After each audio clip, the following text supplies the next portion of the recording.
이승만 대통령의 사상과 정신, 그 철학, 또 비전을 연구하는 이 학당에서 이승만 대통령과 작전 통제권에 대해서 말씀을 드리게 된 것을 대단히 뜻깊게 생각을 합니다. 이 작전 통제권, 6.25 전쟁 직후에 수도 서울이 3일 만에 함락된 이 국가 운영의 위기에 있을 때 이승만 대통령은 당시 메가드 유엔군 사령관한테 작전 지휘권을 이양을 합니다. 그러면서 이제 이 전쟁을 치르게 되는데 사실상 민간 대통령이셨습니다마는 이 전시 내각을 포함을 해서 군 수뇌부에 중요한 국면이 있을 때마다 이 전쟁을 지도를 했습니다. 이런 전쟁 지도 과정에서 이 작전 통제권이 우리의 상상을 뛰어넘을 정도로 많은 부작용, 암초가 되어가지고 실질적으로 6.25 전쟁 시에 가들이 북한이 전면 남침을 감행했습니다마는 이 대통령의 그 전쟁 목표는 국가 통일이었습니다. 한만 국경을 완전히 회복하는 것이었죠. 이런 전쟁 목표를 추진하는 과정에서 유엔군과 계속 트러블을 일으키는데 그 사이에서 이 작전 통제권에 의해서 제대로 전쟁을 치를 수 없는 상황이 됩니다. 바로 이 문제를 좀 집중적으로 조명을 하고 이어서 이 해방 휴전 협정 이후 현재까지 이 작전 통제권을 둘러싸고 어떠한 한미 간에 협의들이 있었는가를 재조명하면서 시사점을 끌어낸 다음에 왜 전시작전 통제권을 전환해야 되는가에 대한 목적과 그 의의를 알아보고 이러기 위해서는 어떻게 작전 통제권을 우리가 행사할 수 있도록 하기 위해서는 어떠한 전략을 갖고 전자권을 전환을 해야 될 것인가 하는 주안을 두고 진행을 하겠습니다. 이승만 대통령이 1948년 8월 15일 날 제1공화국의 초대 대통령으로 취임하시기 전에 이 대통령은 국가는 이러한 모습이어야 된다는 구상을 하십니다. 국가는 독립과 자유민주주의가 보장이 되고 인간의 모든 기본권이 향유될 수 있는 그런 사회가 되어야 된다. 그리고 국가를 방위하기 위해서는 육해공군의 국군이 필요하다. 또 자유를 함께하고 있는 국가들과 우호 협력 관계를 증진시키고 통상을 통해서 국익을 증진시켜야 된다 하는 내용을 제시를 합니다. 또 국방 문제에 대해서는 국가의 독립과 명예, 그다음에 자유를 지키기 위해서는 전쟁은 필요시는 불사하겠다. 그래서 어떤 경우도 우리의 국토가 유린되거나 자유민주주의가 도전받지 않도록 하겠다 하는 그런 인식을 갖고 있었습니다.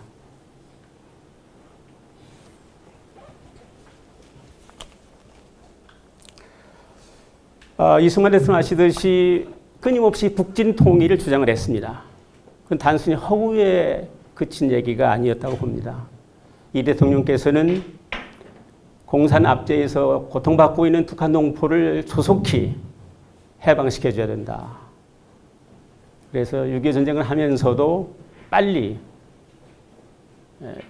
38선을 돌파해서 국경선을 회복을 해서 자유, 민주주의를 누릴 수 있도록 해줘야 된다는 생각을 합니다.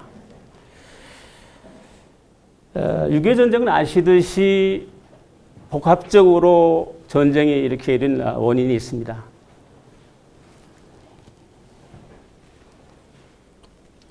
가장 큰 것은 소련의 세계 공산주의 적화 전략의 일환으로 김일성은 매수가 됩니다. 이른바 칼 막스의 역사 발전 5단계설이 있습니다. 원시 공산주의로부터 고대 노예사회, 중세 봉건사회, 근대 자본주의 사회를 거쳐서 자본주의가 발전하면 발전할수록 바로 그 공산주의가 도래된다고 했는데 이 예언과는 달리 이 자본주의 국가였던 서구라파의 영국이나 프랑스, 독일은 수정자본주의에서 공산화가 되지 않습니다. 이게 틀렸구나.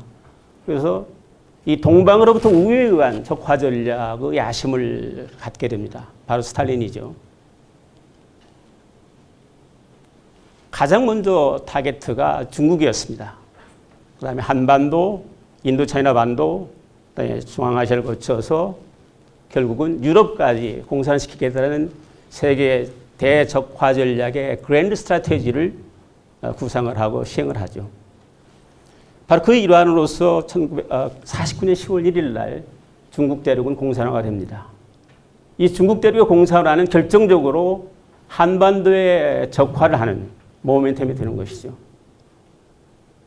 그런데 이에 비해서 미국은 당시 합동분석위원회에서 한반도의 전략적 가치를 평가를 합니다.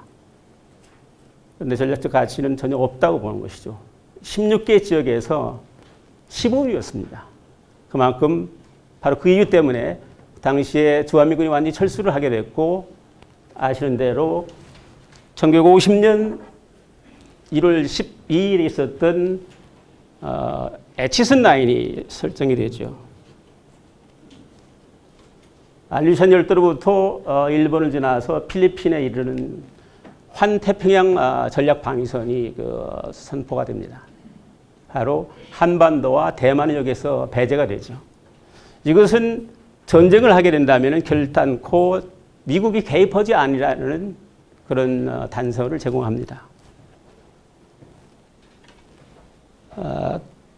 또한 분명히 김일성은 이른바 상당히 명분이 있는 캠페인을 벌립니다. 미 제국주의자에 의해서 고통받고 지주 자본가 계층에서 신음하고 있는 남조선을 해방을 시켜야 된다는 온전한 해방을 하겠다는 야심을 갖고 남침을 하게 되는 것이죠. 근데 이에 비해서 한국은 당시에 좌우에게 격렬한 충돌이 있었고 사회적으로 혼란하고 경제적으로 불안정했고 특히 남북한 군사력을 비교한다면은 압도적으로 병력 수나 중요한 전력 면에서 열세했었습니다. 이른바 북한군은 20만에 가까이 대비해서 우리는 그 반절에 불과했고 중요한 그 전력은 전쟁에서 중요한 무기는 전차와 그다음에 전투기였습니다. 우리 전체 한 대가 없었던 데 비해서 북한은 240여 대. 그다음에 전투기는 211대에 비해서 우리는 22대, 10분의 1밖에 안 됐었던 것이죠. 이런 전력의 열세는 전쟁으로 몰아붙였을 때 결코 우리 국군이 북한의 남침을 저지할 수 없을 것이라는 확신을 갖게 합니다.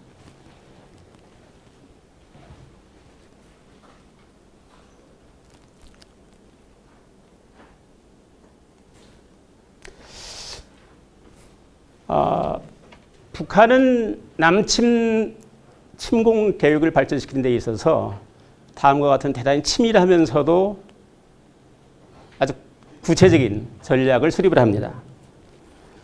38선으로부터 남단인 부산과 목포를 점령하는 데는 대개 50일 작전이 소요된다고 판단했습니다. 그 이유는 38선으로부터 남단까지 500km입니다. 매일 10km를 진군에 나갔을 때 50일이 걸리는 거죠. 아까 말씀드렸듯이 온전한 해방을 위해서 해방 5주년이 되는 1950년 8월 15일 날 남조선을 완전히 해방시키겠다는 구상이었기 때문에 역산을 한 겁니다.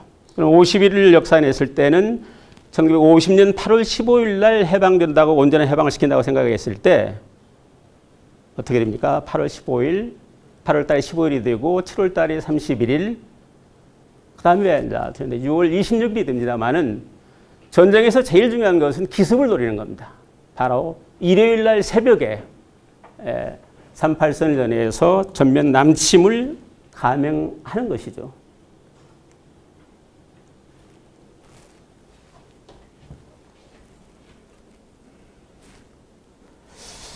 6.25 전쟁은 다음과 같은 4단계 작전을 거쳐서 휴전을 하게 됩니다. 제1단계는 말씀드렸듯이 1950년 6월 25일 공사실을 기해서 38선 일대 전면 탱크를 앞세운 남침을 감행한 이후에 바로 이 낙동강 최후 방어선까지 진격해 나가는 것을 남침기로 봅니다. 그 이후에 50년 9월 15일 날 다글라스 맥아더 원수에 의해서 인천 상륙 작전을 하는 것이 9월 15일이죠. 그래서 서울을 달아나고 북진에서 반격에 나가가지고 바로 그 압록강의 초산과 해산지를 회복하는 그 시기를 2단계로, 또 3단계는 50년 11월 26일 날 중공군이 전면 개입을 해가지고 밀어붙입니다. 평양을 장악하고 수도 서울이 또 뺏기고 하는 일사후퇴가 일어나죠. 그리고 심지어 이 원주 이 강릉 삼척 일대까지 37도선까지 내려옵니다. 이 시기를 중국의 개입기로 봅니다. 그러면서 우리가 또 받아쳐가지고 올라가는데 유엔군에 의해서 재반격해서 지금 38선 일대까지 올라가는 시기가 됩니다. 근데 말리크 유엔 주재 소련 대사가 휴전 협상을 제의하고 1951년 6월 23일 날 공산 측과 유엔군 측이 거기에 동의함에 따라서 휴전 협상이 이루어지고 또 전선에서는 아주 피 흘리는 교착 상태에서 이 진치전이 이루어지는 상태가 휴전과 동시에 혈전과 설전이 이루어지는 시기입니다.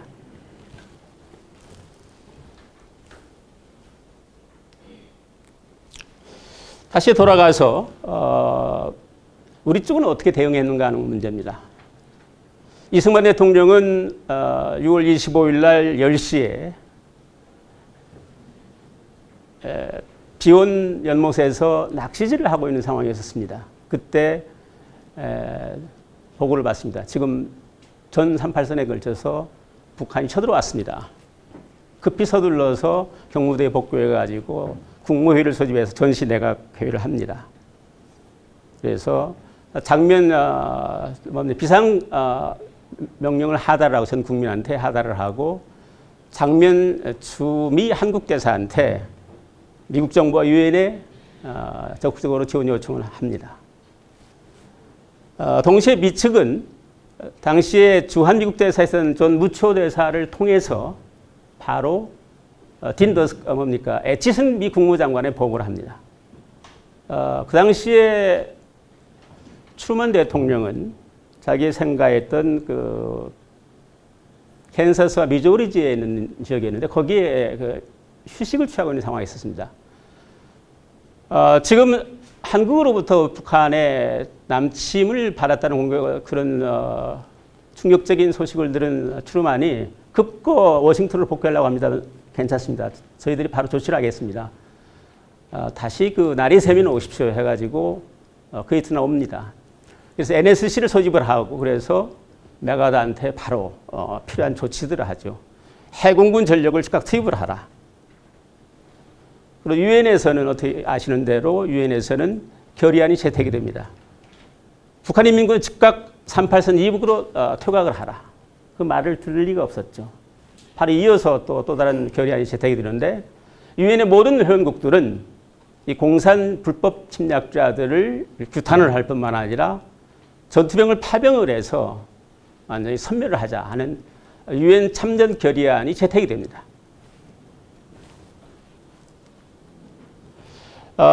지금 사진은 6월 27일 날 10시 반에 도쿄의 극동사령관이었던 메가더 원수가 수원 비행장에 도착하는 사진입니다.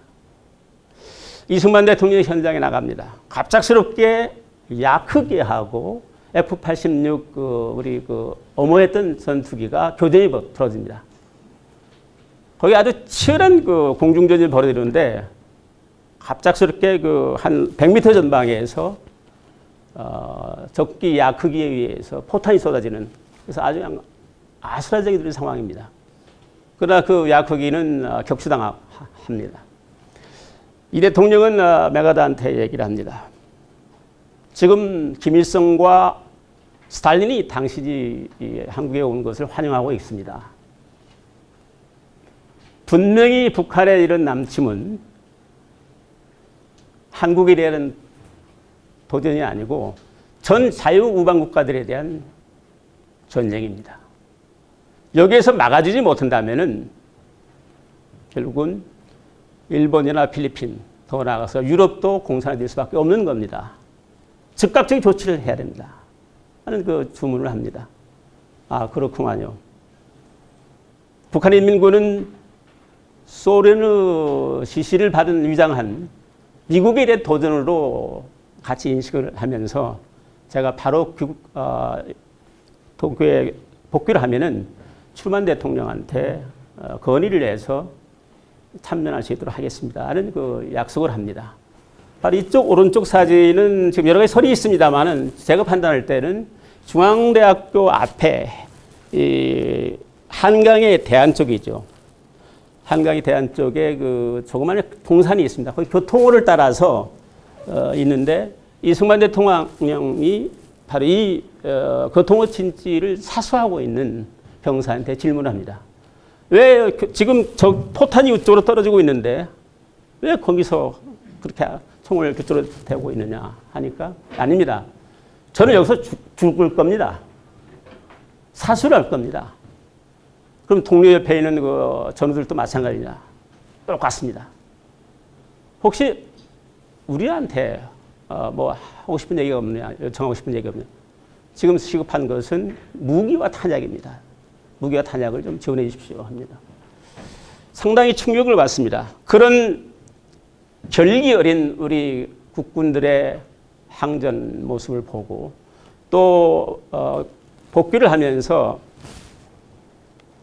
딱 이륙했을 때 수많은 피난민들이 남하하고 있었습니다. 여기에 대한 충격은 대단히 컸었습니다. 바로 민주주의를 탄압하는 적대 세력이 수도 서울을 장악하고 있기 때문에 자유를 찾아 남하고 있다는 사실을 알고 이거 분명히 지켜줘야 되겠다, 보호해줘야 되겠다는 생각을 더 굳히게 되는 것이죠. 그래서 도쿄에 도착한 즉시 전문을 보내서 오게 됩니다. 7월 1일 날 스미스 태스크포스가 부산에 도착을 합니다.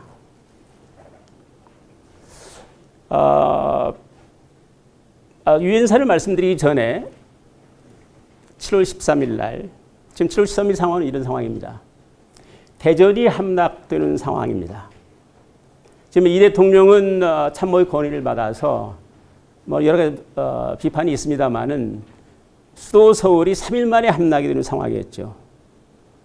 만약에 6월 27일 날 서울을 빠져나갑니다만은 이 대통령이 경무대에 계셨더라면은 많은 사람들이 알고 계시듯이 북한의 포탄으로부터 혹은 전차로부터 경무대가 완전히 장악될 수가 있는 것이죠.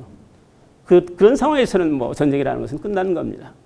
그래서 일단은 대전으로 가서 있다가 대전에서도 지금 말씀드렸다시피 상당히 긴박한 상황이 되다 보니까 측풍령 쪽은 게릴라들이 응거하고 있을 것으로 판단해서 목포를 통해서 부산으로 이전을 하게 되죠. 부산에 있을 수가 없다고 판단해서 지금 상황은 7월 13일 날 전시 내각을 경상북도 도청지사 관사에 도청해서 개최를 합니다. 그때 최병덕 그다음에 누굽니까? 정일권 국방장관과 함께 그 다음과 같은 지금 보시면은 유인물을 참조해서 설명을 드리고 싶습니다. 8쪽입니다. 8쪽에 이 작전 통제권에 관한 중요한 서한이 요약한 내용이 있습니다.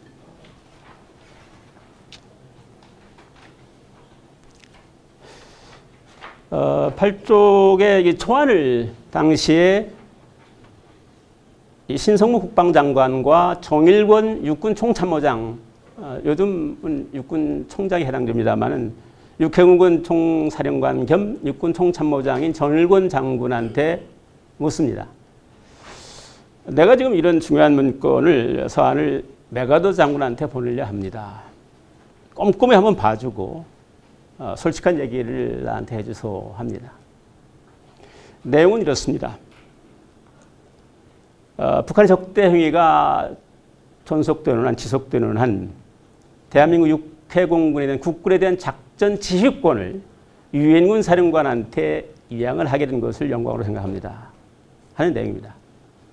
또 국군에 대한 작전 지휘권은 당신 유엔군 사령관인 메가더 장군이 하시거나 기타 8군 사령관이 하시거나 하실 수가 있습니다. 하는 내용입니다. 여기에 대해서 신성모 국방장관은 대단히 필요한 조치라고 봅니다. 유엔군 산하에서 작전을 하게 되면 훨씬 더 효율적이라고 봅니다. 지당한 조치라고 생각이 됩니다. 그러나 정일권 총참모장, 육군 총장은 다음과 세 가지 문제를 제기합니다. 작전 통제권을 넘어가게 되면은 우리 군에 대한 이래라 저래라는 편제가 있습니다. 인사권이 있습니다. 또한 주연 작전을 하게 될 때 우리 뜻대로 작전을 할 수 없는 상황이 있을 겁니다. 대단히 신중하셔야 됩니다 하는 건의를 합니다. 아, 그거 맞는 말이구만. 그런데 말이야. 지금 대단히 위급한 상황이잖아. 일단 유엔군 단일주의 체제 속에서 국군이 들어가서 작전을 할 수 있도록 하고, 이 작전 지휘권이라는 것은 내가 준 거기 때문에 필요하다면 언제든지 철회해서 우리 스스로 행사하면 되는 거 아니야? 마지막으로 이 상태에서 유엔군과 긴밀히 협조해서 전쟁에 승리할 수 있도록 하소. 이렇게 가이던스를 줍니다. 이런 작전 지휘권에 대한 이양은 말씀드린 대로 유엔군 사령관의 단일주의 체제에 의해서 작전을 일사불란하게 해서 공산주의 침략을 막았던 데 결정적으로 기여한 점이 있습니다. 그러나 말씀드렸듯이 이 작전 지휘권은 다음과 같은 너댓 가지 의해서 아주 중대한 도전에 직면합니다. 첫째는 이 38선을 돌파할 때 유엔과 미 측의 강력한 제지를 받습니다. 또한 북한 지역에 대한 관할권에 대한 문제입니다. 분명히 유엔사를 통해서 남쪽에 대해서 배타적인 관할권 행사할 수 있으나 북한 지역은 유엔군이 장악하는 지역으로서 당신이 접근할 수 없는 것이라고 합니다.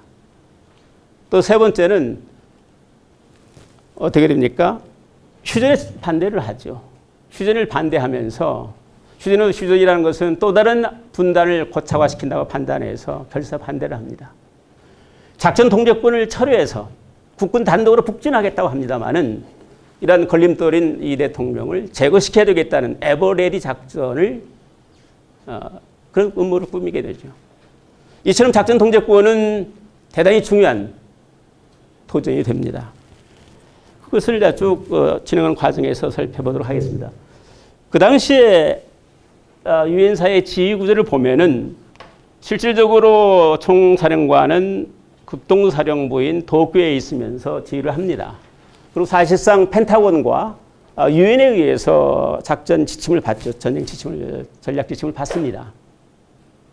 바로 유엔사가 실정을 하고 실제 군사작전의 지휘관은 8군 사령관이었습니다. 이 8군 사령관이 초창기에는 미군의 1군단과 9군단, 우리 한국군 2군단을 직접 지휘를 했고, 우리 한국군은 육군참모총장을 통해서 간접 지휘를 추천을 했습니다. 거기에는 우리 3군단이 있습니다. 그러고 인천 상륙작전을 하면서 동시에 원산으로 가서 또 원산 지역에 상륙작전을 하는 미군 무대가 있었는데 그게 10군단이었습니다. 바로 이 10군단은 우리 1군단을 작전 통제를 합니다. 그런데 중공군이 쳐들어와서 현리 지역에서 우리 이 3군단이 괴멸이 됩니다. 해체가 되는 상황이죠. 그래서 이 3군단이 해체되는 순간 육군본부의 그 책임자인 군참모총장은 더 이상 한국군에 대한 작전 지휘를 할 수 있는 권한을 박탈당하게 됩니다.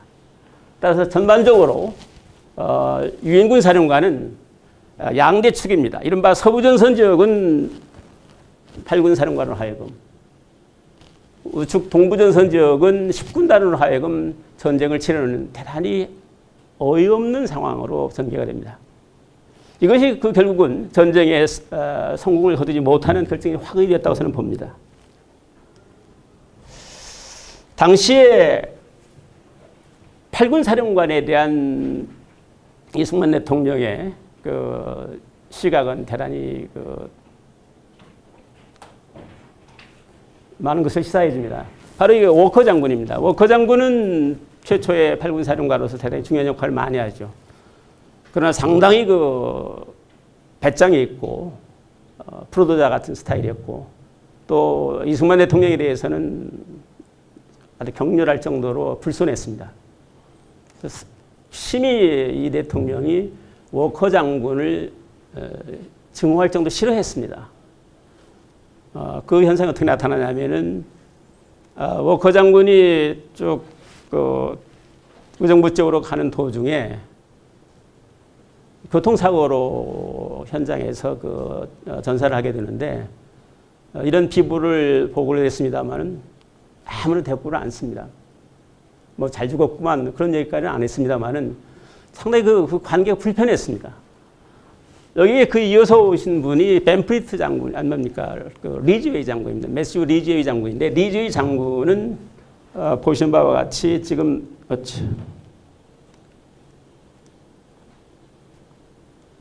여기가 뭡니까? 여기도 그렇고요. 이 수리탄입니다. 수리탄을 딱 차고 경무대에 와서 신고를 하는 겁니다. 상당히 쇼크를 받습니다. 이 대통령이.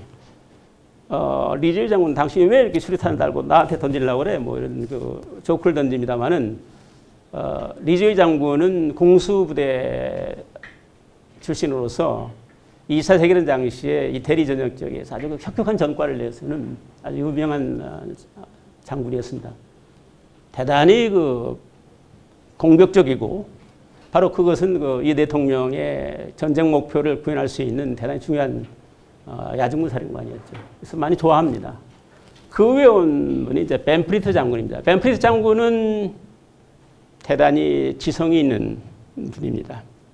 벤프리트 장군의 가장 큰 기여는 우리 한국군의 토대를 구축하고 인재를 육성하고 또 육군사관학교를 창설할 수 있도록 계속 전쟁 와중에 조언을 합니다. 그 옆에는 테일러 장군입니다. 테일러 장군 상당히 싫어했습니다. 그것은 계속 휴전 문제를 놓고 충돌하다 보니까 이 대통령과 불편한 관계였습니다. 말씀드렸듯이 지금 상황은 계속 밀리는 겁니다. 밀려서 7월 말이 되면은 바로 이 낙동강 최후 방어선으로 이렇게 완전히 거의 다 우리 남한의 땅이 북한에 의해서 뺏기는 상황입니다. 여기에는 이미 미군은 미 1기갑 여단과 에어 캐벌리 퍼스트 에어 캐벌리 디비전과 24사단, 25사단 또 일부 2사단이 후방 지역에 있습니다만은 또 이쪽 지역은 우리 국군이 있습니다. 백선엽 장군이 제일 좌측에서 1사단 요간지구 전투를 하죠. 다부동 전투입니다만 그쪽 작전을 하고 또 이 일대에서 치열한 공방전을 하고 결국은 영천 지역이 피탈되는 상황이 됩니다. 또 대구 비행장에 적의 박격포 공격을 받는 상황이 됩니다. 영천과 대구를 잃게 되면은 데이비드 라인이라는 것을 생각을 합니다만은 이 데이비드 라인에 의해서 밑에까지 다 내려가는 상황이었습니다. 이때 당시의 워커 장군은 이 대통령한테 정일권 총리를 통해 정일권 총장을 통해서 이게 가장 막강한 사단을 준비를 하고 한국의 주류의 10만 국민들을 빨리 망명할 수 있도록 괌이나 하와이, 오키나와를 망명할 수 있도록 준비를 해줬으면 좋겠다고 얘기를 합니다. 이 얘기를 들은 이 대통령은 통탄해합니다. 무슨 얘기냐고. 나 이승만은 평생을 해외에서 나라를 되찾기 위해서 왔는데 또 내가 일부 백성들을 끌고 해외로 도망가라고 말도 되지 않는 얘기를 하면서 내 옆에는 언제든지 총이 있다. 그래서 그 옆에 이제 또 무초대사가 있었는데 만약에 나를 부산에서 혹은 딴 데로 내빼라고 한다면은 북한군이 온다면은 우선적으로 이 총을 가지고 적군을 사살할 거고 적군 사살한 다음에 내 처를 프란체스카 여사를 죽이고 나도 죽는다. 아주 결사항전을 결단코 우리 국민들이 우리 백성들이 북한군을 굴복시키지 우리가 까꾸로 당하지 않겠다는 결기를 보여주죠. 또 한 가지는 그 메가드를 통해서 일본 군들을 한반도에 상륙시켜서 지원해 주겠다는 얘기를 합니다. 그게 무슨 얘기냐? 가들이 그 군대가 진입을 해가지고 황제 진입해가지고 그건 1894년도죠. 청일전쟁 때 황제 진입해가지고 우리를 그렇게 괴롭히고 결국은 우리가 식민 통치하에 들어가게 됐는데 또 그놈들이 온다니 말도 들으냐. 만약에 온다면은 일단 북한과 싸움을 중단하고 일본 군들을 왜군들을 셔네타르로 쳐박아가지고 몰아낸 다음에 싸우겠다고 합니다. 그래서 거기에 대해서는 일본군의 참여에 대해서는 더 이상 얘기를 않게 되죠. 지금 상황은 이승만 대통령의 그런 결기를 잇고 그전부터 구상을 했던 다글라스 맥아더 원수의 인천 상륙작전에 대한 얘기입니다. 인천을 상륙작전 지역으로 선정한 문제에 대해서 많은 논란이 있었고 반대가 있었음에도 불구하고 맥아더 원수는 장군산 여러 가지 이유에서 인천 지역을 7만 명 이상의 병력과 230척의 군함이 집중적으로 대규모 상륙작전을 하겠다고 합니다. 사세보와 요코스카를 출항을 한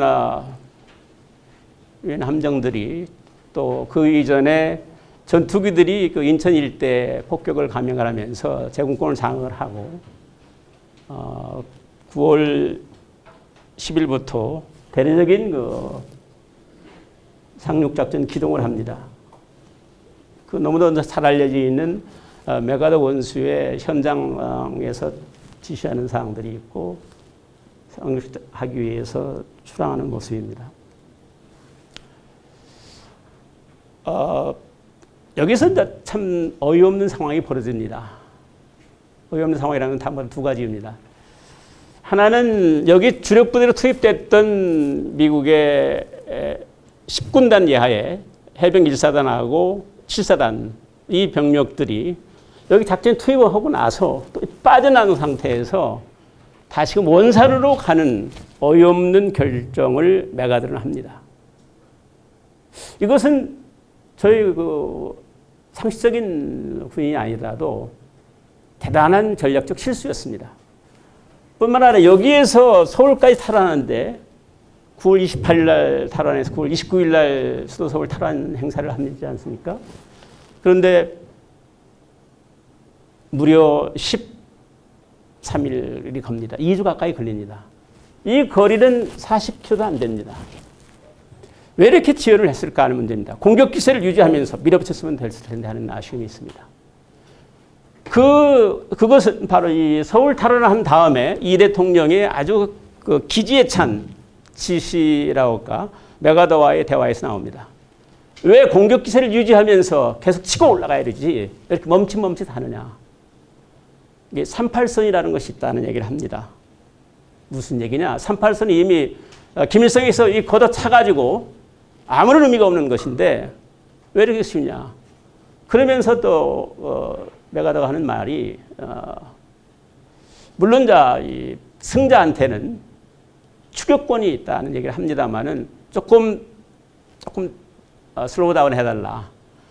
먼저 북한 측에게 항복하도록 요구를 할 거고 그 다음에 생각해보자 합니다.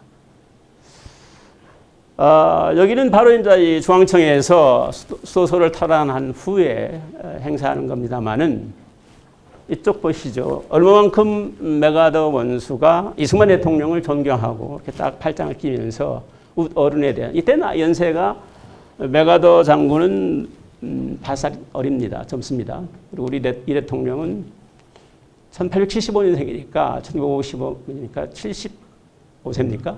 75세고 메가더 원수는 70세입니다. 내려오시는 거죠. 이 행사 끝난 다음에 전시 내각회의를 하고 군수님과 함께 바로 언제 우리는 총반격에서 38선을 올라갈 거냐 하는 그 지시를 합니다. 그러니까 정일권 총장이 38선 돌파 문제는 유엔군 사령관의 지시가 없는 한 어렵습니다 하는 얘기를 합니다. 참 무슨 얘기야. 당신이 미국 친구야? 우리 한국 친구야? 지금 상황이 어떤 상황인지 알지 않는가? 올라가! 그러니까 정일권 총장이 저는 분명히 한국 분입니다.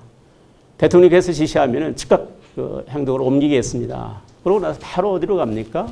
저쪽 38선 일대에 있는 동해안으로 날아갑니다. 동해안에 가서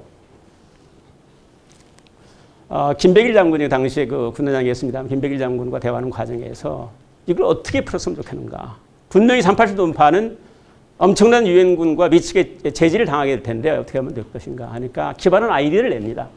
바로 기사문입니다만 기사문리에서 800m 전방에서 우리한테 계속 지금 포탄이 날아오고 있다. 우리가 죽어가고 있다. 이놈의 38선을 인위적인 선 때문에 그런다. 저 38선 건너편에 있는 800m 있는 기사문리의 적 포를 작살내기 위해서 우리가 북진하고 오겠다는 얘기를 하라. 좋다. 그래서 워커 장군한테 전화를 합니다. 제너럴 워커, 지금 즉시 우리는 올라가서 우리한테 계속 부상자를 일으키고 있는 적 포를 깨부수고 오겠다. 그러니까 워커 장군은 아니다. 그건 해군군 전력으로 충분히 타격이 가능하지 않노. 그 부대들은 동굴진지에 들어가가지고 도저히 우리 그 특수부대들 들어가지 않으면 안 된다. 지금 바로 가겠다. 딴 생각이 없지. 아무 생각이 없다. 바로 오겠다. 갔다고. 그럼 알겠다. 그래서 밀어붙여가지고 올라간 겁니다. 대단히 우리 군의 조치들도 당당했고, 계속 이제 파죽지세로 올라가는 거죠. 우리 이 대통령의 지시도 적시적이었다고 봅니다. 이쪽 서부지전선 지역은 10월 7일 날 유엔에서는 독립 자유민주 통일정부를 지지하면서 유엔군의 38선 돌파를 승인을 합니다. 그래서 뒤늦게 10월 7일 이후에 평양으로 진격이 올라가는 상황입니다. 이때 백선엽 장군이 상당히 혁혁한 공을 세우게 되는데 실제는 백선엽 장군이 지휘한 1사단은 예비로 있었습니다. 그러나 계속 강권을 해가지고 미군으로부터 일부 전차부대를 받아가지고 가장 험준한 시변리 이 지역으로 북진해가고 미측의 기병 1사단 이것은 영국군이 같이 포함된다마는 이 개성 평양 특선으로 가장 빨리 올라갈 수 있는 겁니다. 참 우리 국군이 이 당시에 얼마만큼 사이가 충천되어 있고 밤잠을 지새우면서 회속 질주하듯이 백선엽 장군이 평양을 탈환을 하죠. 아시다시피 백선엽 장군은 어렸을 때 대동강에서 미역을 수영을 했었습니다. 그래서 그 지점에 대해서 아주 정통했죠. 그래서 평양을 탈환을 합니다.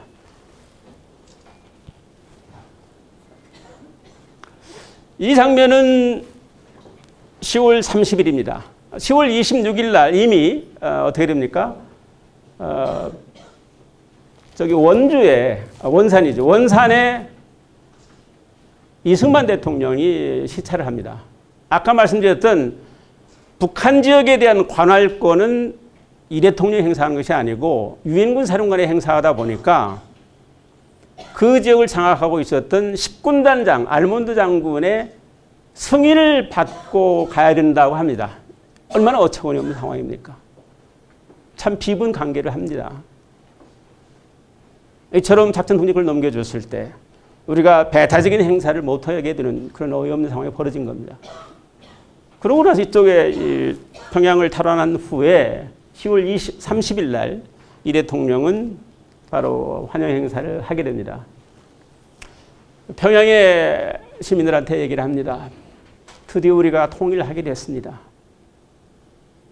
우리 삼천리 금수강산에 있는 우리 한민족이 하나가 돼서 더 이상 헤어지지 맙시다. 그러고 난 다음에 군중들이 몰려있는 쪽으로 내려와서 끌어안고 엉엉 웁니다.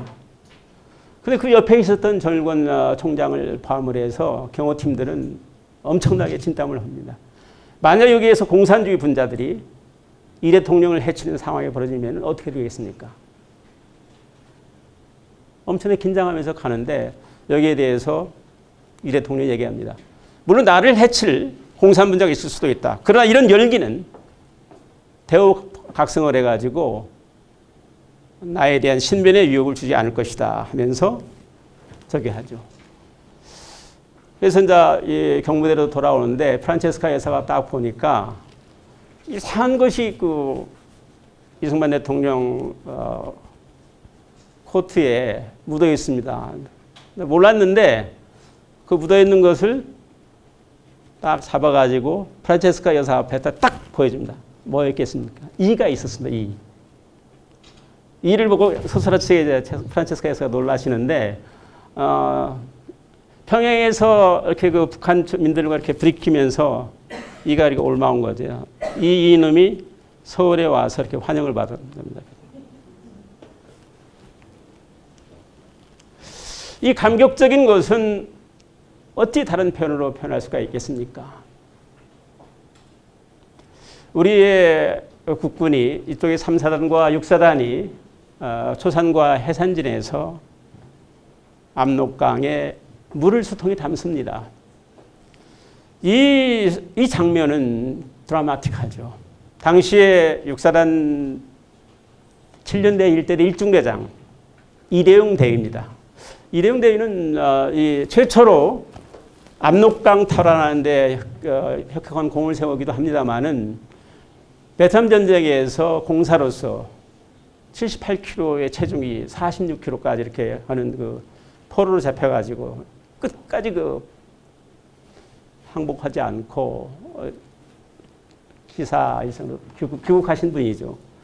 바로 그 중대원들이 이렇게 수통에 물을 담아서 이 대통령한테 봅니다.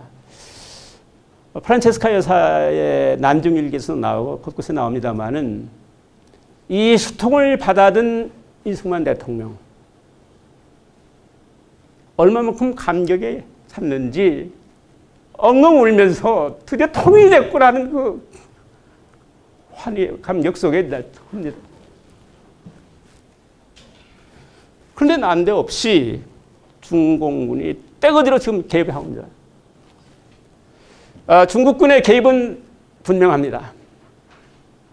물론 한미연합군, 유엔군이 같이 국교로 갔기 때문에 중국의 국가안보에 위협을 느꼈던 것이 사실이죠. 그러나 중국은 분명합니다. 한반도에 무슨 일이 있을 때마다 개입하지 않은 때가 없었습니다. 침략하거나 어떤 형태로든 개입을 합니다. 병자호란이 그렇고 그 앞에 정멸한도 그렇고 청일전쟁도 그랬고 6.25 때도 마찬가지였습니다. 연인은 195만이 옵니다. 떼거지로 오는 것이 인해 전술로 옵니다. 그래서 결국은 합니다만 이 과정에서 메가더는 두 가지 강력한 주장을 합니다. 7개의 철교들이 있다. 중국군이 국경선을 넘어서 오는 철교들이 있다. 그것을 깨부숴야 된다. 그 깨부숴야 계속 들어오게 돼 있다. 뿐만 아니라 이 만주 지역에 곳곳에 그 병참 보급기지들이 있는데 그 병참 보급기지를 폭격을 해서 초토화시켜야 된다. 그러나 트루먼 대통령은 있을 수가 없다. 한반도에 국한해야 된다는 거고 또 원폭 너무 우리가 피해가 많다 보니까 원폭을 투하해서 완전히 쓸어버려야 된다는 얘기를 합니다만은 이 과정에서 트루먼 행정부와 메가더가 끊임없이 그 트러블을 일으키게 되죠. 그래서 일부 허용한 것이 이 단동과 신의주 사이에 있는 이 철교의 여기 이쪽 남쪽 지역만 그 출격을 해서 폭파시키라는 승리를 합니다. 그게 상당히 어렵습니다. 그 당시에.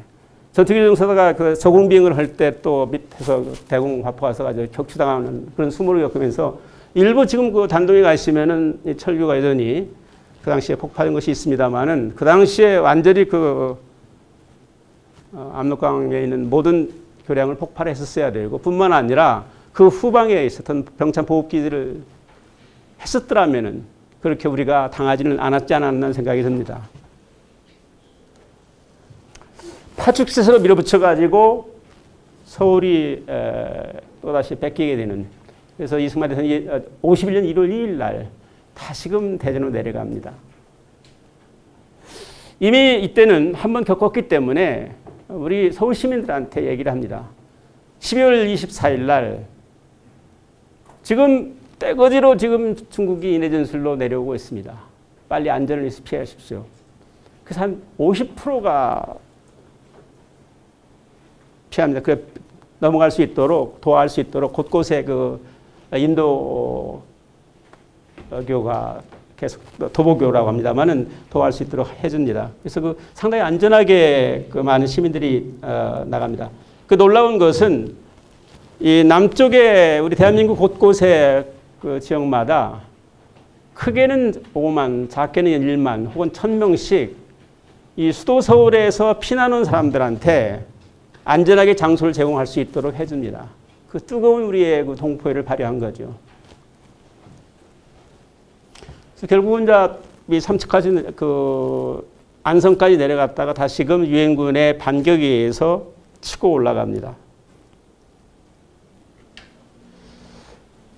그 전에 그 아시는 대로 있었던 것이 장진우 전투입니다.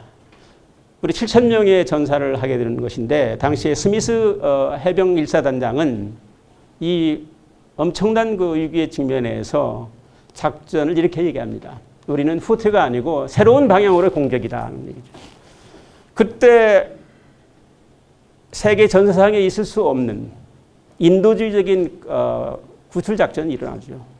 그래서 무려 98,000명의 함흥 일대에 있는 남쪽을 오겠다는 주민들을 모든 걸 무기들을 다 바닷속에 던져버리고 옵니다. 바로 그 대표적인 케이스가 문재인 대통령의 부모님들이었죠. 거제도에서 53년 1월 달입니까? 그 문재인 대통령이 태어나는데 이때 이 장면은 참 드라마틱합니다, 진짜. 바로 1.5km 전방에서는 중공군이 이것을 저지하기 위해서 막 밀어붙이고 있는 상황이 있었습니다. 근데 이전에 그 메가더는 안전하게 모든 것에 앞서서 안전하게 북한 주민들이 원한다면은 피난할 수 있도록 철수 작전을 지시를 하죠. 지금 이 상황은 현리 지역에서 우리 3군단이 피살당하고 완전히 3군단이 괴멸되는 상황 직전에 있었던 상황입니다. 여기 김백일 장군이라는 유명한 그 군단장이 계셨는데 김백일 장군이 바로 그쪽 쪽으로 가서 지휘를 하려다가 태백산맥이 있습니다. 그쪽 쪽에 저도 그 연장을 해봤습니다만은 이 태백산맥을 끼고 동해 지역하고 이쪽 지역은 상당히 그 기류가 다릅니다.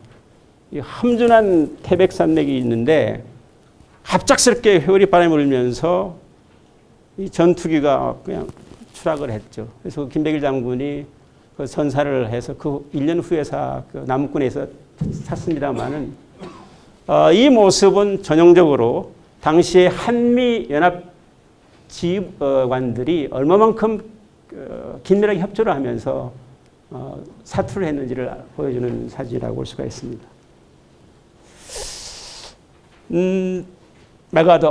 만약에 메가더 장군이 계속 유엔군 사령관을 했었더라면 어땠을까 하는 그런 가정이 있을 수가 있죠.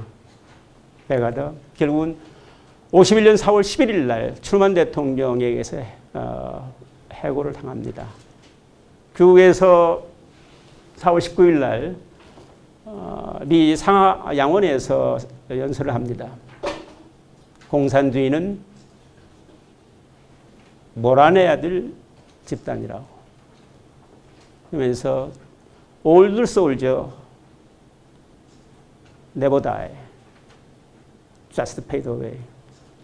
노병은 죽지 않고 결국 죽지 않고 단지 사라질 뿐이라는 아주 그 메시지를 전하죠.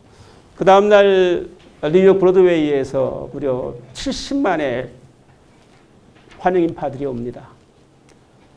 미국 시민들이 얼마만큼 메가더를 존경하고 한국전쟁의 영웅으로서 했다는 것을 알 수가 있는 것이죠.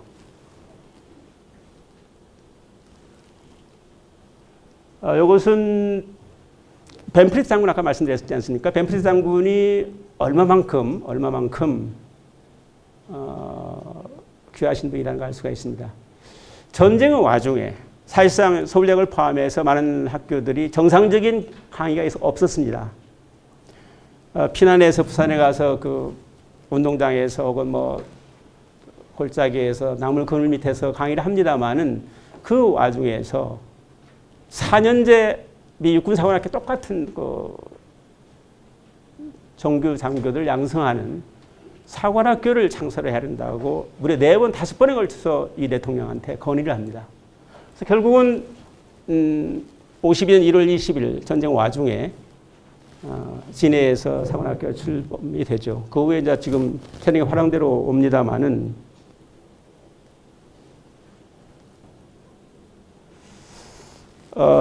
이것은 백선엽 장군이 이 지리산 공비 토벌 작전을 위해서 8사단과 수도사단을 끌고 이 지리산 일대의 공비들을 무력화시키는 그런 작전을 합니다.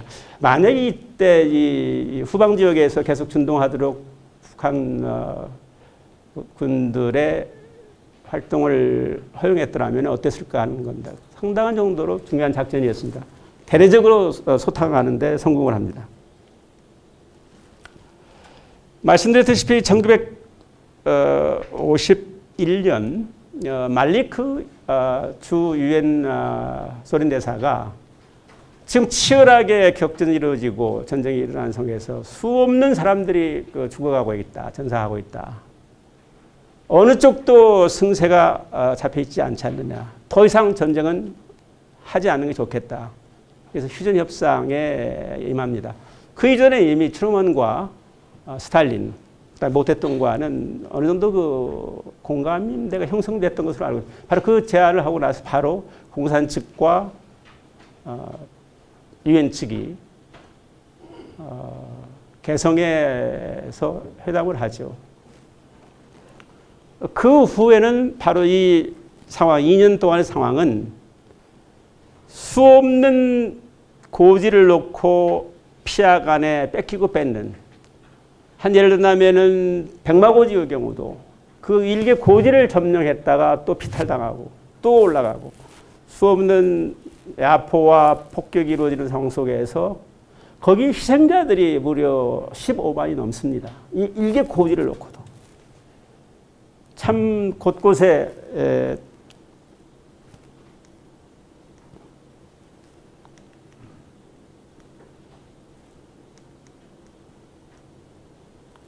지금 이 지역에 곳곳에 수없는 전쟁이 전투가 벌어지는데 한 치의 땅이라도 뺏기 위해서 고군분투를 하는 거죠. 지금 바로 이 상황은 현재의 휴전선과 비슷합니다.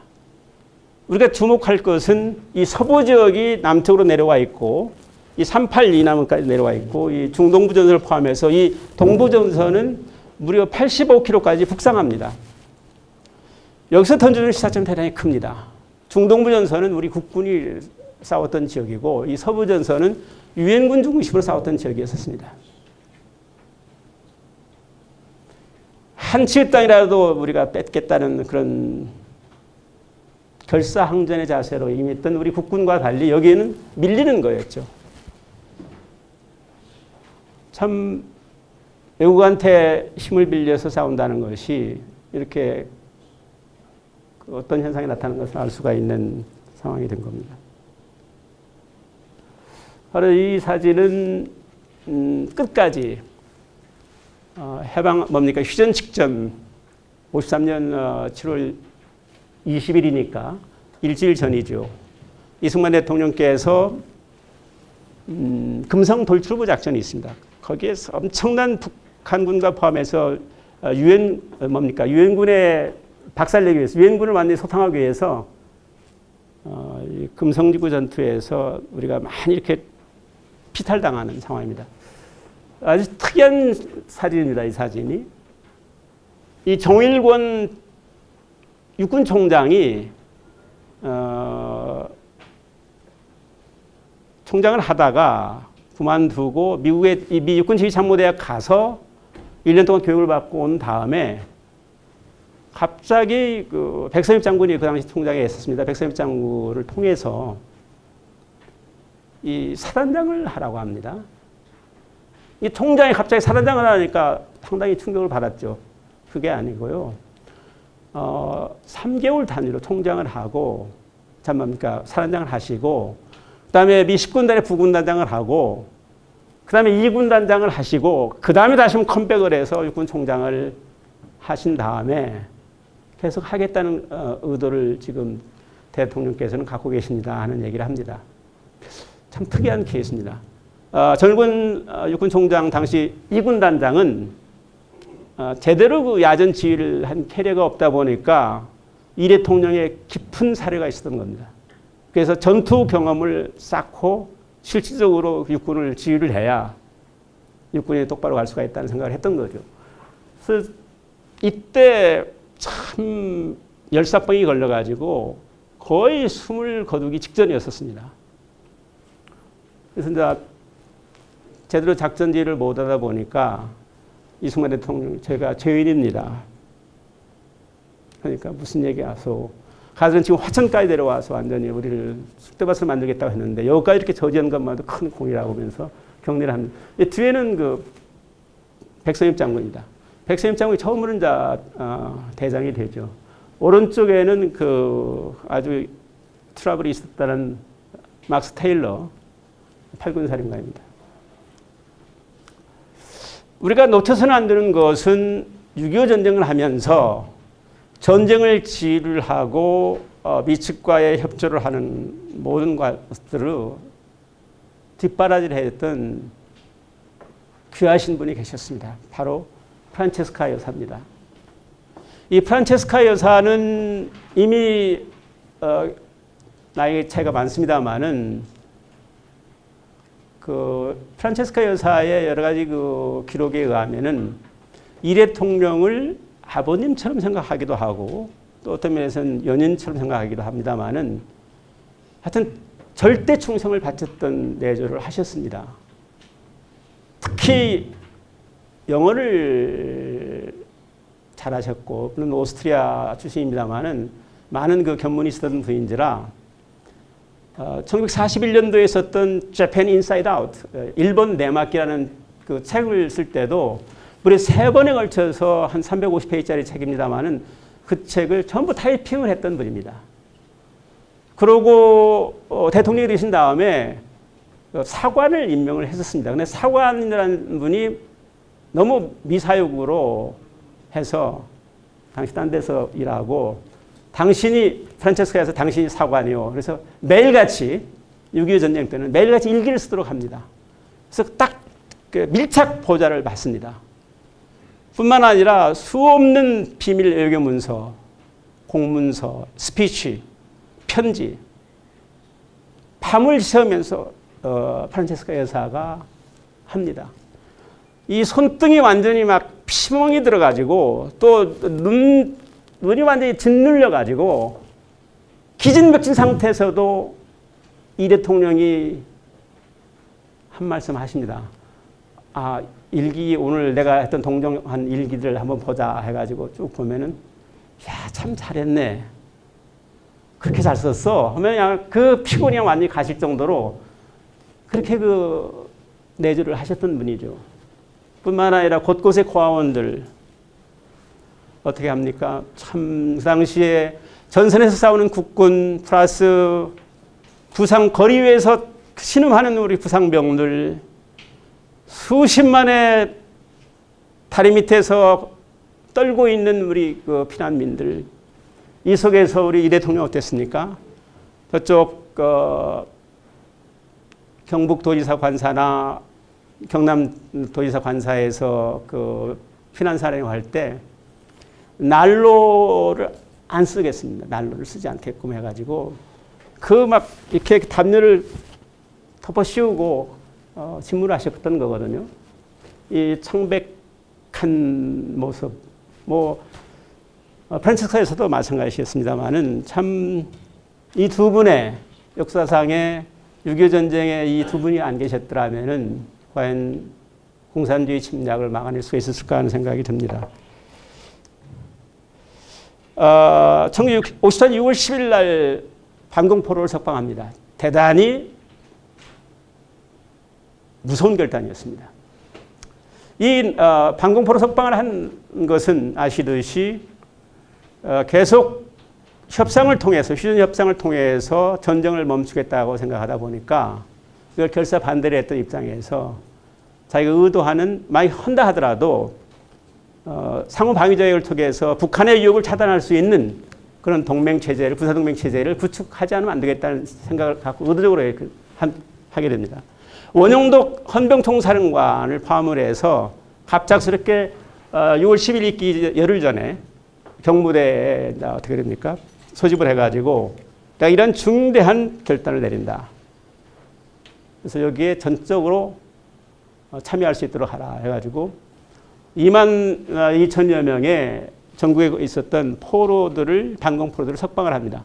난리가 납니다. 트루만도 분개를 하고 메가더도 진노를 하고 뭐 이런 상당히 어마어마한 상황이 됩니다만은 그래서 로버트스라는 그 국무부의 그 특사가 오죠. 그래서 몇 가지의 상호방위 체계를 체계해줘야 된다. 20개 사단의 그 사단을 증편을 해야 된다. 그다음에 수십억의 전후복구를 해야 된다. 뭐 등등의 요구를 관철시켜 가지고 결국은 8월 8일 날 달라스 한미 상호방위자를 가조인하기 위해서 서울에 옵니다. 변형태 외교부 장관이었죠. 드디어 이제 휴전을 합니다. 7월 7일. 그 휴전하기 전에 가장 큰 것들은 포로 소환 문제였고 DMZ에 대한 문제였습니다. 그 다음에 어떻게 감시할 것인가 했는데 결국은 포로 소환 문제가 심각한 이유가 됐던 것은 우리의 많은 남쪽에서 소년병 어린 아이들까지도 북한에 징집을 되어가지고 이 친구가 또 잡혔습니다. 이해가 가시죠? 우리의 새끼들이 북한 인민군에 의해서 끌려가가지고 총뿌리를 우리에 대가지고 또 이놈들이 우리한테 또 포로를 잡힌 겁니다. 이 상황에서 포로 석방의 문제는 대단히 아주 얽혀있는 겁니다. 북한 측은 무조건 북한 인민군에 소속되어 있던 포로들은 북한으로 가야 된다, 송환해야 된다는 입장이었습니다. 결국은 자유의사에 맡기는 것이 일일이 다 맨투맨으로 인터뷰를 해가지고 그 많은 친구들이 나오죠.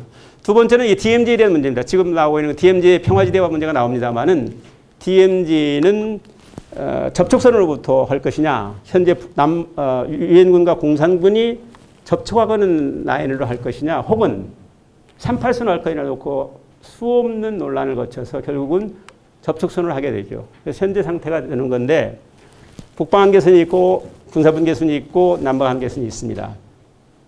그 안에 GP가 있고 그 수없는 그 군사분계선 팻말이 있죠.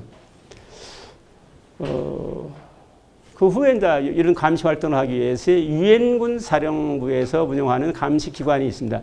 그것이 군사정전위원회하고 또 한 가지는 뭡니까? 중립국 감시원입니다. 그러니까 북쪽에서는 중립국 감시원으로 활동을 했던 중공군은 이미 그 일찍 철수를 했고 57년도입니까? 류자오 몇 년도에 하죠? 58년도인가요? 예. 58년도에 우리 그 중국 인민해방군의 그 서울에 있는 국방부관 두 국방부관이신데 하여튼 초청을 했습니다. 하여튼 중국 사람들 나쁜 놈들입니다. 그건 아니고요. 하여튼 이런 지금 6.25 전쟁 얘기하다 보니까 그런데 팽덕회가 중국 지원군이었었습니다. 인민군 총사령관 김일성이었고 크라크 유엔군 사령관. 근데 결국은 우리가 서명을 않게 되죠. 이것이 이제 두고 탈을 하게 됩니다만은 정을 서명하게 됩니다. 그래서 아까 말씀드렸던 그 군사정전위원회와 중립국 감시위원회가 있는데 그 기능이 사실상 무력화된 상태죠. 북한에 의해서. 그러나 분명한 것은 DMZ에 대한 아까 말씀드린 관할권이 유엔군 사령관에 의해서 행사되다 보니까 유엔군 사령관은 대단히 중요한 의미가 있습니다. 정전협정 관리의 주체입니다. 그 뒤에 말씀을 드리겠습니다만은 대단히 그 휴전협정을 통해서 전쟁에 맡게 되죠. 피해는 엄청났습니다. 무려 380만 정도가 전사상자가 일어납니다.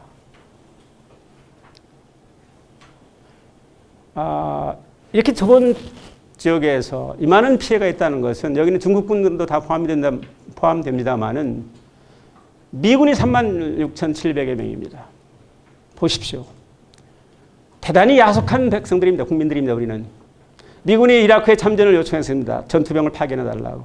못 가겠다. 못 보내겠다 합니다. 기껏 가는 것이 3,000명의 평화유지군이었습니다.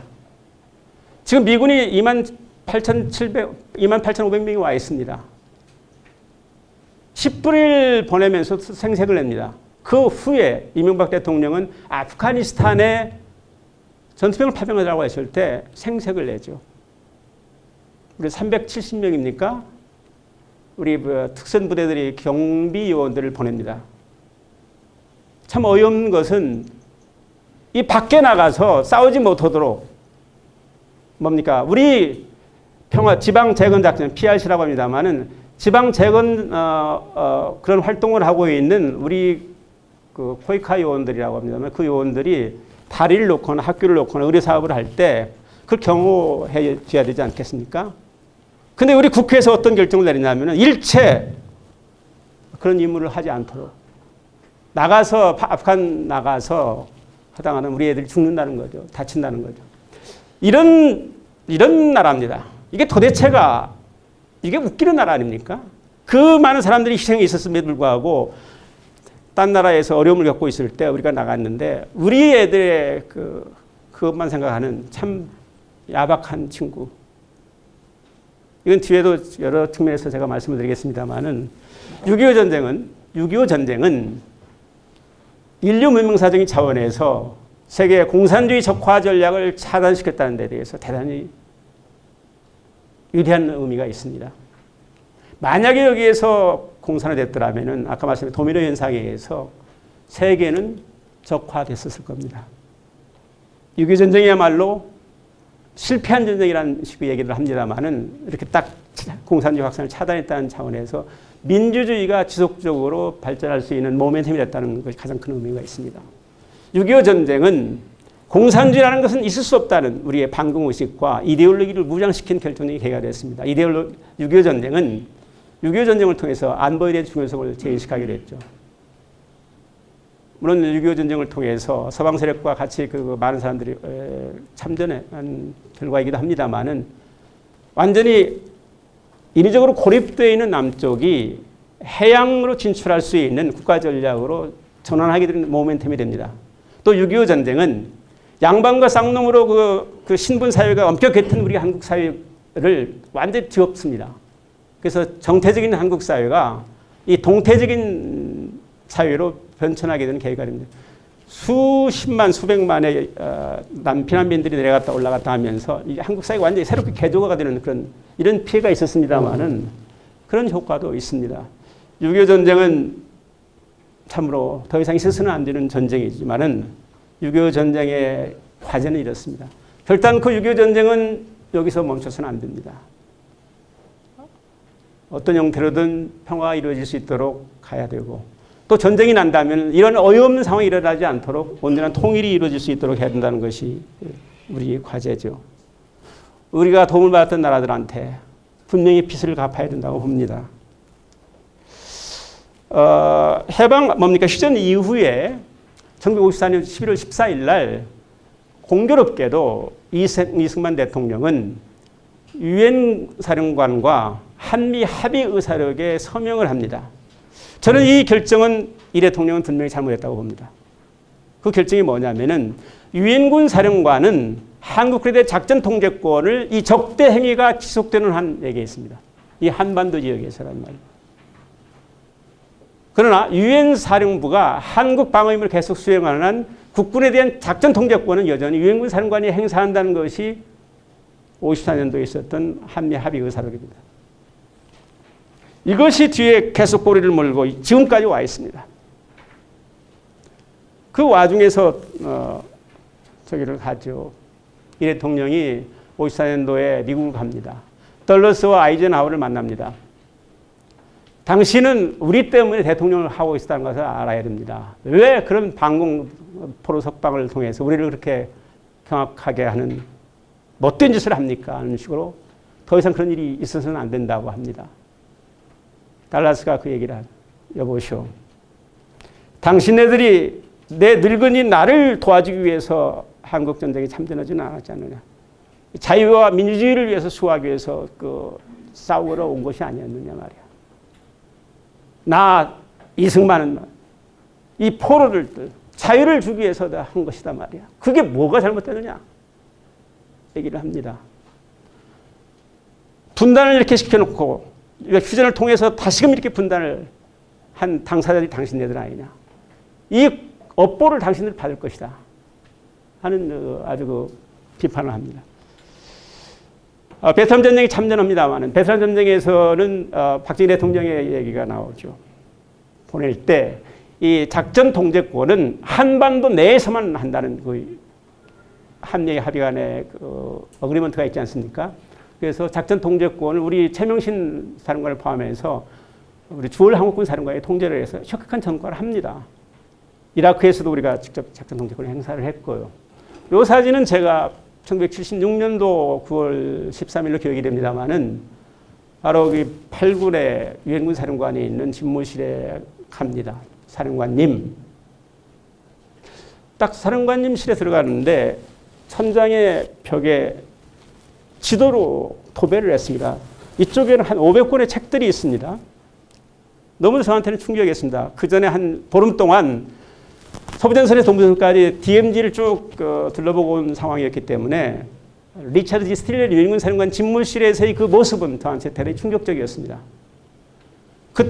그 전방에 갔을 때 선배들이나 군단장 이런 분들도 만났었는데 그분들은 저 어린애 육사 생도들 앞에서 그 이상한 얘기들만 하고 또 갈 때 관사나 CP의 그 지휘관 집무실에 이렇다 할 교범 한두 권도 있고 책 같은 거 있는 지금 다룰 수 있겠습니다만 그 당시만 하더라도 그런 척박이 있었습니다.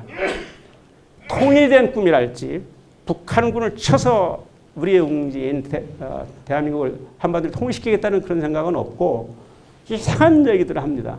그 모습과 유엔군 사령관 집무실에 딱 갔을 때 전부 작전 지도를 도배를 하고 책이 있는데 딱 제 눈에 띄는 것이 있었습니다. 유성룡의 징비록이라는 책하고 이순신 장군의 난중일기가 있어서 사령관님한테 양해를 구하고 좀 보겠습니다. 딱 봤습니다.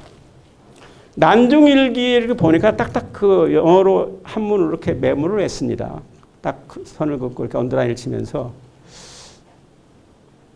아니 이 책을 어디서 구하셨습니까? 그러니까 아니 내가 구하고 이거 그러면 직접 쓰신 겁니까? 내가 썼지. 이해가 안 갔습니다. 어떻게 저런 그 병서들을 직접 보실까?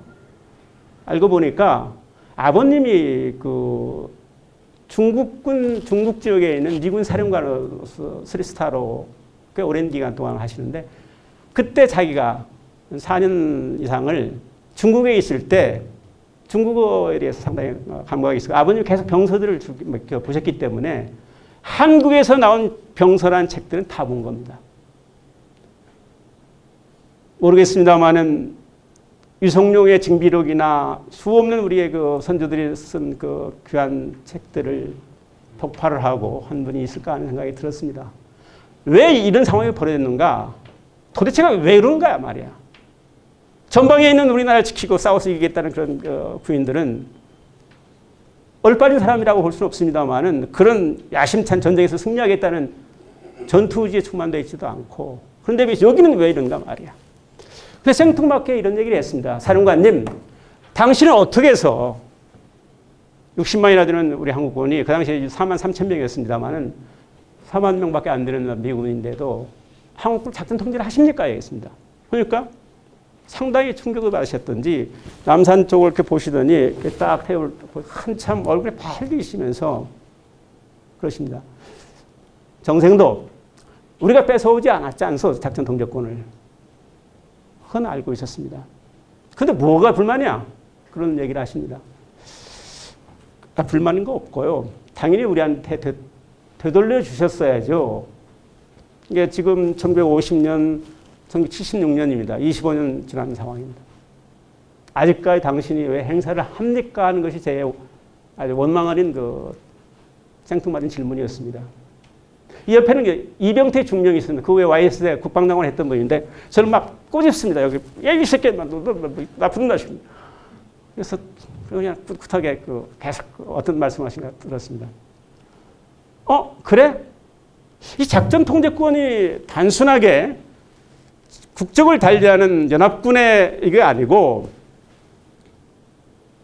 그거구만. 작전 통제권이라는 것은 국적을 달리한 군대를 어떻게 편조시키는가, 작전 책임제가 어떻게 할당할 것인가 하는 것이 교리적인 측면의 작전 통제권입니다. 그러나 작전 통제권이라는 것은 수없는 외부의 침략을 피로써 지켜왔던 선조들의 얼과 혼이 어려 있는 조국 강토를 오랑캐들에 의해서 왜군에 의해서 짓밟힐 수 없다는 그런 비장감을 가지고 지켜내야 되겠다는 그런 의지를 가지고 싸웠을 때 이 땅을 뺏기지 않는 것이지 이래라 저래라 용병처럼 상급 외국군 사령관이 와서 하는 것이 아니다는 아주 저한테는 상당히 충격입니다. 왜 베트남 전쟁에서도 한국 전쟁에서 이렇게 성공을 못했던가 하는 것을 얘기합니다. 당연히 한국군이 행사하는 것이어야 되는데 아직은 너희들이 어려. 그건 빨리 찾아와야 돼요. 그게 사실상 저한테 작전 통제권에 대해서 갖게 되는 어떤 하나의 계기가 됩니다만은 이분입니다. 참 이분은 저를 이끌어줬던 상당한 정도의 멘토 역할을 그 이후에도 하십니다만은 한미연합사령부가 창설이 됩니다. 1978년 11월 1일이죠.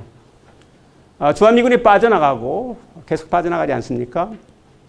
유엔사의 문제가 여러 가지 유엔에서 논의가 됐었습니다.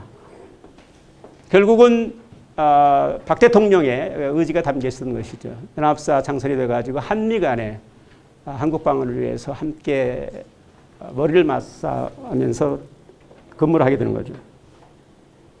근데 이전에 1973년도 우리가 베트남 전쟁에서 파리 평화협정에 의해서 철수되는 상황, 그 75년도에 결국은 베트남이 공산화되는 순간, 당시 이 대통령이 아니고 박정희 대통령은 놀라울 정도의 충격을 받고 우리 군을 새롭게 개조시키지 않으면 안 되겠다는 생각을 갖고 범 캠페인을 벌입니다. 그게 자주국방입니다.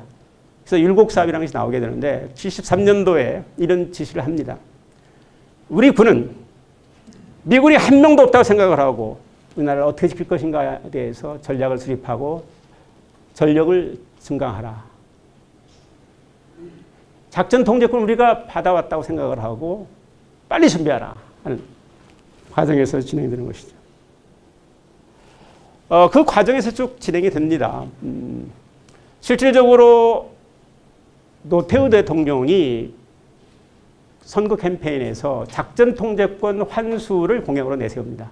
민주화에 의해서 그런 영향을 받습니다만 미국도 구소련이 몰락하고 소련 위협이 사라지면서 동아시아 안보구조상이라는 얘기를 합니다만 이스트 아시아 시큐리티 이니셔티브에 의해서 어떻게 됩니까? 한반도 방어의 한국화를 주장을 합니다.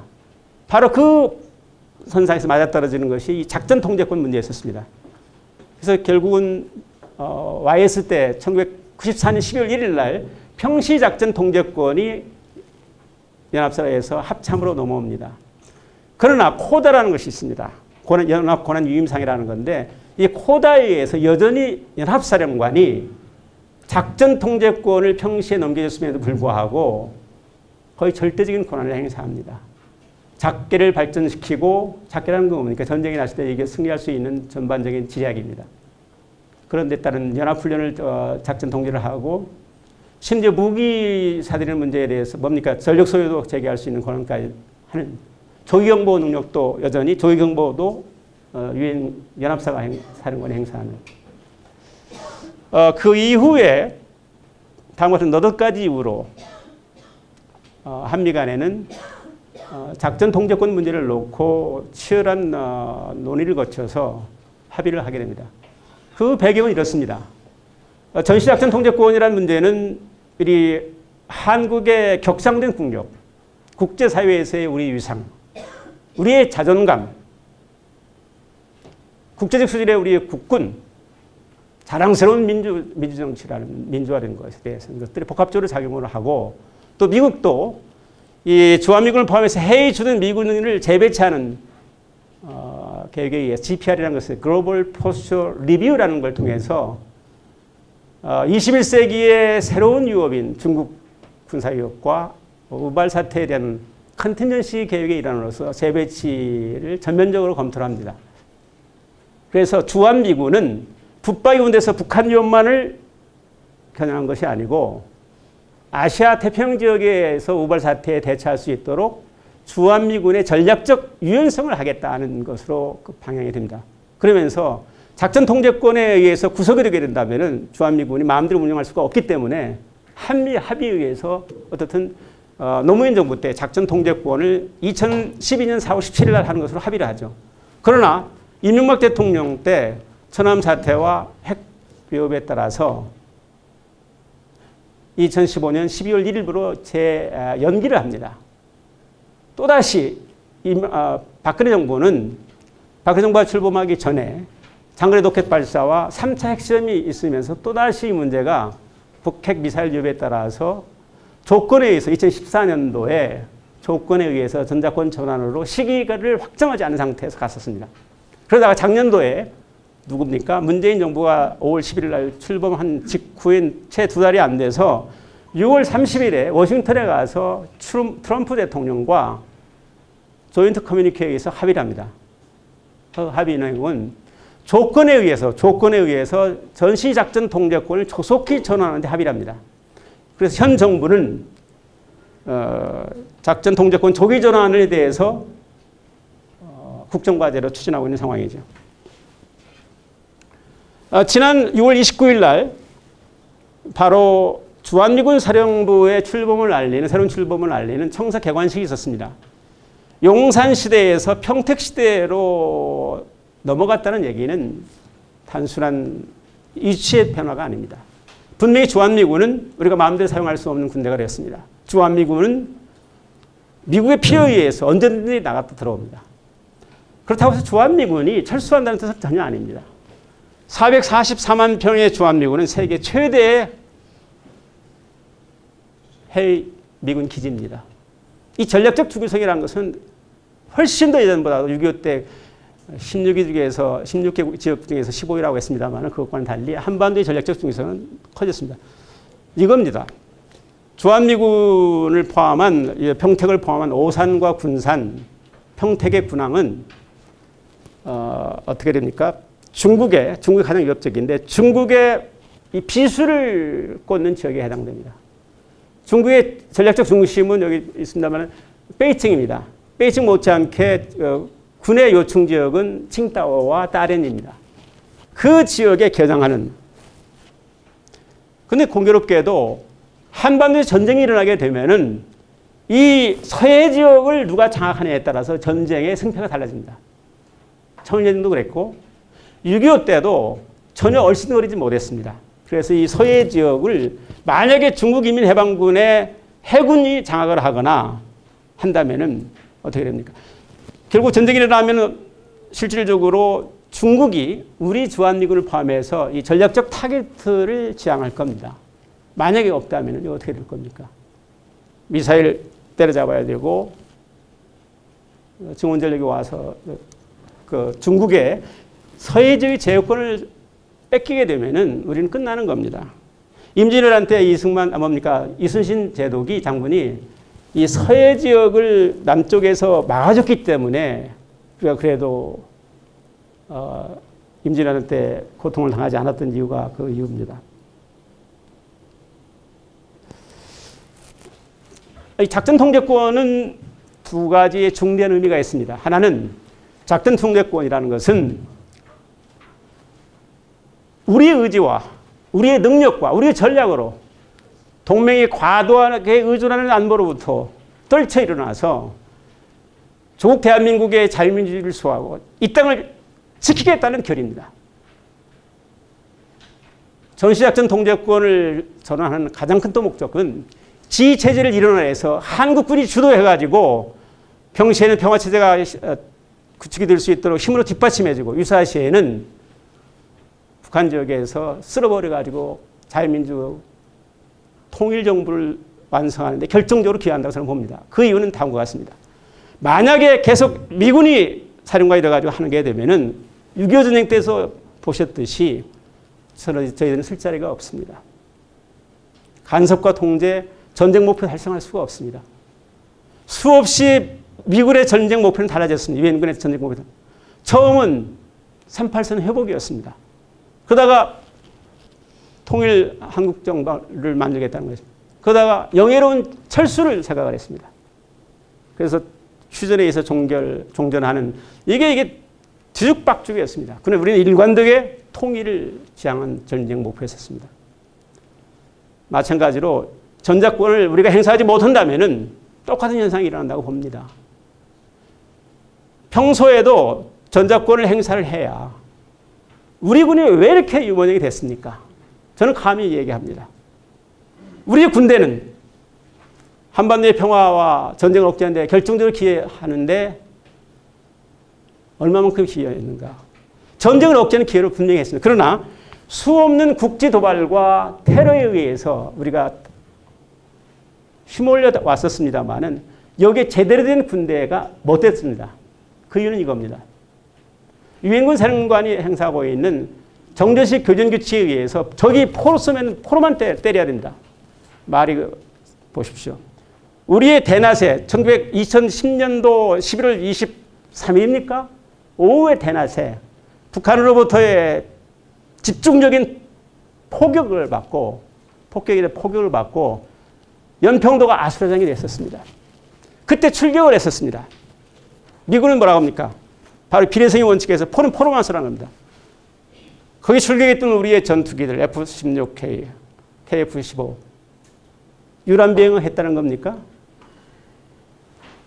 대한민국 영토가 유린되는 그런 그 처참한 상황 하에서 우리 군대가 우리 군사를 운영할 수 없는 것은 뭡니까? 물론 이해는 갑니다. 그 당시에 이명박 대통령 군의 통수권자였습니다. 확전되지 않도록 말이 무슨 얘기입니까?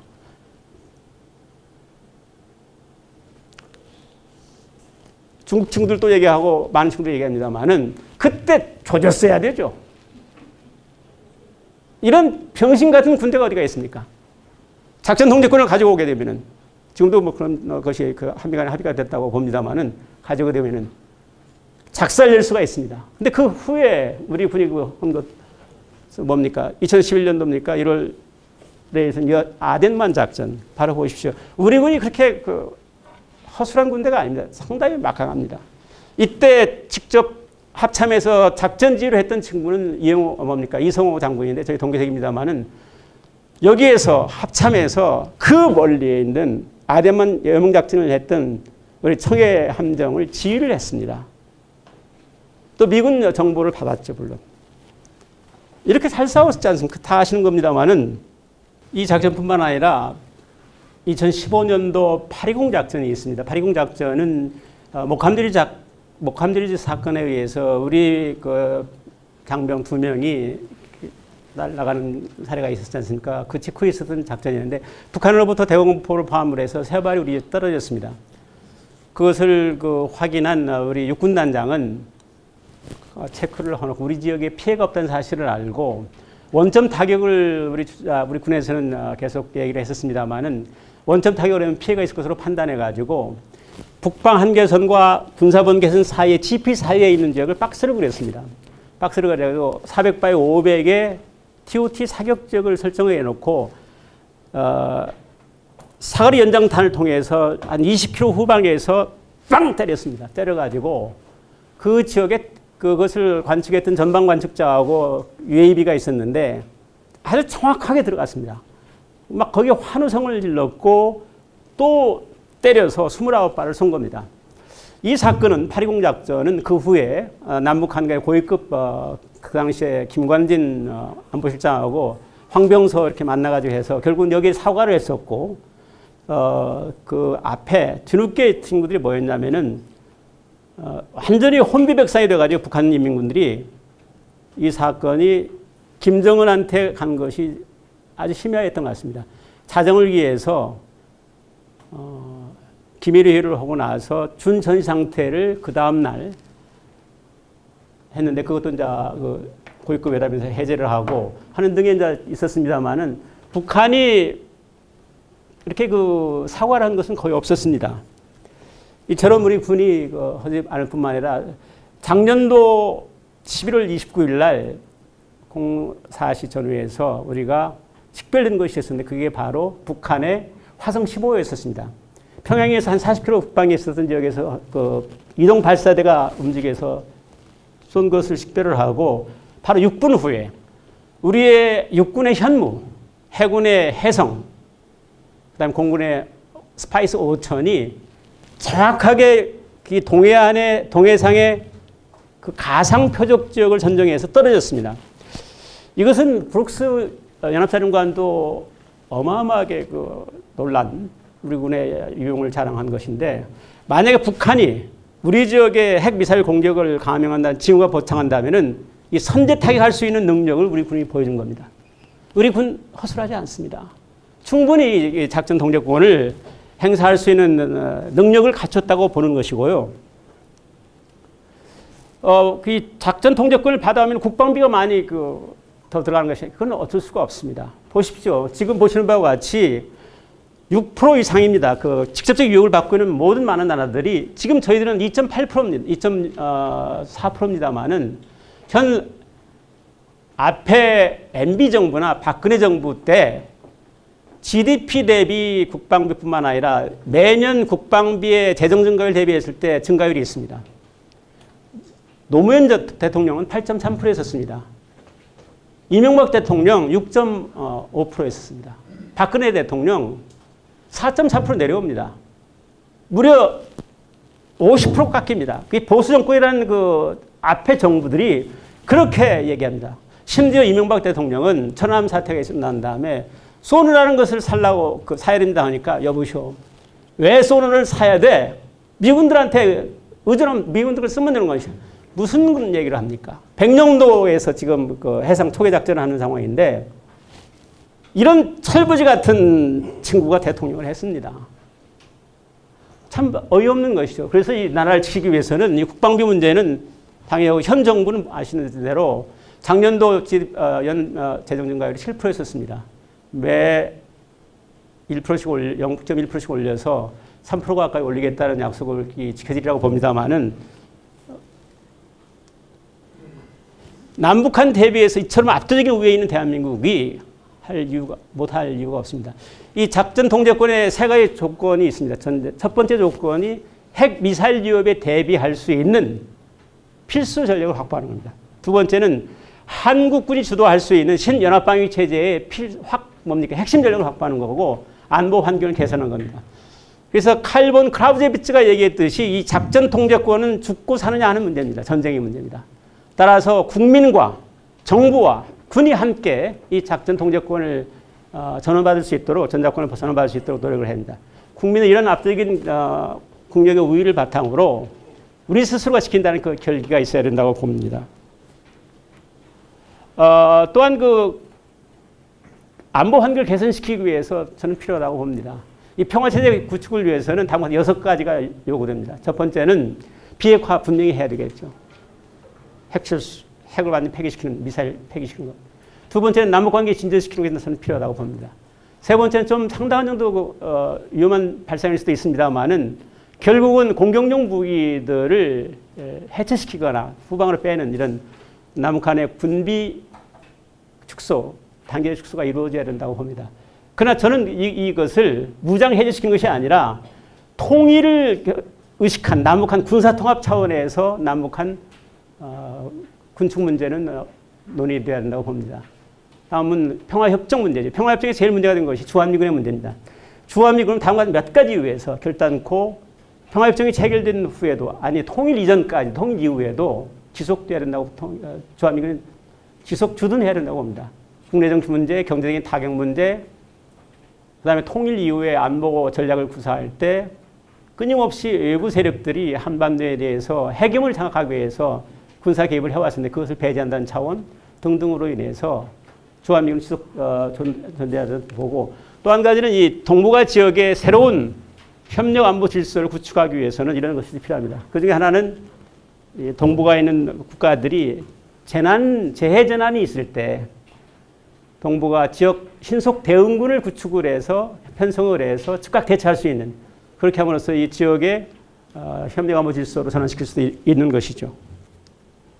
그겁니다. 삼축책이라는 것이 킬체인과 KND 그다음에 KNPR입니다만은 적의 핵미사일 위협의 징후를 포착했을 때 그것을 사전에 타격하고 일부가 날아왔을 때 공중에서 요격하는 것이고 또 전쟁 지휘부라고 할 수 있는 평양에 우리가 집중적으로 특수부대를 투입을 하고 아주 그 지하 침투선까지 해서 완전히 숙대밭을 만드는 이 계획이 꽤 많이 진행이 되고 있고 이런 것들이 완성이 되면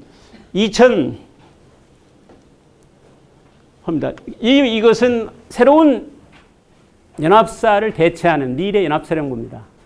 지난 2월 14일 날 브룩스 주한미군 사령관은 미 하원 군사위원회에서 연합사를 대체하는 미래 연합사령부를 창설하게 됩니다. 사령관에는 한국군 대장이, 부사령관은 미군이 맡습니다. 그러나 주한미군과 유엔군 사령관은 계속 역할을 합니다. 하듯이 한미 간에 상당히 지금 진행이 되고 있는 겁니다.